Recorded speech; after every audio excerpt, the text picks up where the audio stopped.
I wanted to talk a little bit about authenticity. Sometimes you come across these LinkedIn posts and it's sort of like, oh, my cat died over the weekend, and this is what it taught me about B2B marketing. And you see these sort of clumsy segues. And I wanted to talk about authenticity versus, bringing your sort of personal side to your content. And there's often confusion between the two. How could PR professionals really strike that right balance between bringing personality into their content, but without oversharing or losing professionalism?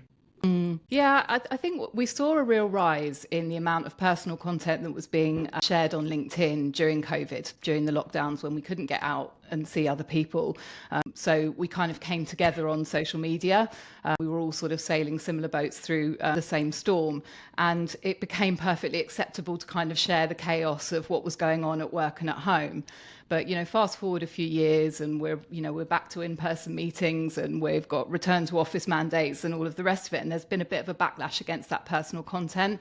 And as you say, there are some really clumsy segues between, my dad died or my cat died and this is what it's taught me.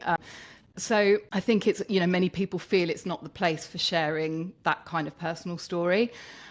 But I do think there's still a dire need for content with personality, and I think there's a bit of a difference. And to kind of illustrate that point, I'm working on a Sales Navigator project for a client where we're targeting senior marketing professionals in the tech sector. And 95% of what they're writing is, read this white paper that has come from my business, or look at these insights from my boss in some trade magazine, or come to this webinar. And it's dull, it's horrendously boring.